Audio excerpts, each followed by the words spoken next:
Hey guys, I'm back with another candle review, and this time around it's for the 14.5 ounce 3-wick Springtime in Paris candle from Bath & Body Works, part of the more pricey $29.50 glass lid collection.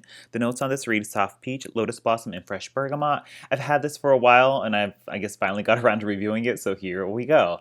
So yeah, basically, what does this smell like? It kind of smells like apple shampoo to me. I know it says peach on there and bergamot, but I get such a heavy apple presence to it.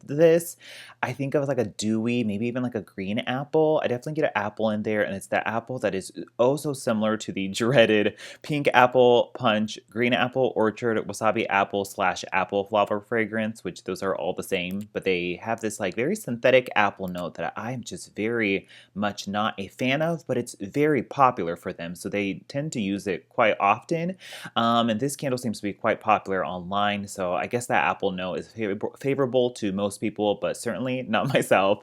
It's not quite as tropically, synthetically disgusting as it appears in Pink Apple Punch, but it's definitely that like kind of synthetic apple fragrance that kind of comes off like an apple shampoo or some kind of apple body care. And so I get that apple first and foremost. It's pretty much like an apple floral fragrance is the best way to describe this.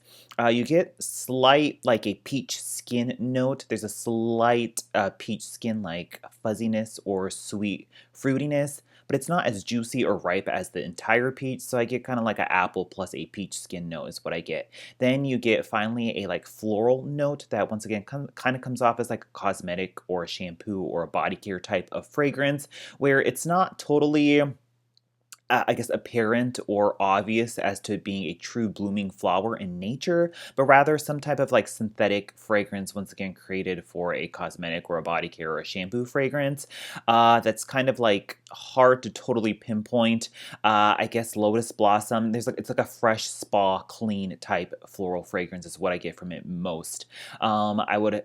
If I had to equate it to anything out in the wild that I've smelled, I would say maybe magnolia is usually like another white, clean, fresh, like slightly soapy type of floral. If you smell intensely a magnolia, it doesn't have a lot of fragrance to it, but it does have a like slightly spa, fresh green floral to it with a little bit of like a soapy quality to it. And that's probably what I would equate for it being similar to the fragrance that I get in Springtime in Paris. So it's kind of like an apple floral fragrance that leans more on the clean and fresh and spa-like route than anything else. So it is still floral, but it's not overly, I guess, like perfumey or heavy like a lot of people think like rose fragrances to be. It's definitely a little bit more of a clean, fresh variety of fragrance. But overall, it just comes off kind of smelling synthetic for me, that I don't personally love it. And I think it's just that presence of that strong apple note that once again comes from that pink apple punch and all the repackages of that fragrance. If I had to compare it to anything else, I think somebody was saying it kind of smells like winter candy apple, and I totally get that because winter candy apple is another type of apple body care fragrance, and it doesn't smell so much like an edible apple as it does smell like a synthetic made in the lab apple. So it could be like a springtime version of winter candy apple, so I totally get that comparison. I actually get a whole lot of like a midnight blue citrus vibe to this, which is like a citrus plus floral blend as well. I think there was orange blossom and midnight blue citrus at one point. There's like a sweet, fruity, slightly floral quality that Midnight Blue Citrus has that I keep coming back to. That I'm like, this is actually quite similar to Midnight Blue Citrus as well. It's also in the same category as like Saltwater Breeze and it being a fresh, clean floral. I think Saltwater Breeze is a little bit more clean and slightly linen-y and a little bit more of a salty, beachy component to it, but a similar fragrance to Saltwater Breeze as well that I think if you enjoyed this one it's kind of a similar fragrance to it. So kind of in that variety of like fruit plus floral, but a little bit more fresh, clean, but also synthetic at the same time. And lastly, it does slightly remind me of Drenched Apple Flower from like way back in like 2012, like Slacken & Co. era. That was another apple floral blend, but that one had a more distinctly like in true Slacken & Co. fashion, a little bit more of a realistic interpretation of something out in the wild blooming and a little less of that like traditional like Bath & Body Works synthetic body care fragrance. So that's kind of all the comparisons that I can make to this fragrance. I don't really think of springtime in Paris when I smell this, but that could just because I've been like spoiled by like diptyque fragrances that are supposed to also evoke like a, like blooming Paris experience. This reminds me more so of like springtime inside of a Bath and Body Works store rather than an actual true like I'm going to Paris and smelling like true wonderful like florals in Paris. So that's just me though. So yeah, I would say it's definitely a safe fragrance, relatively inoffensive. I think the word pleasant also comes to mind. That it's a very pleasant, relatively inoffensive, safe fragrance. And that's pretty much all my thoughts on Springtime in Paris. And let me go into the performance. This is about a fifth day burn, I think going for about 2 to 2.5 hours.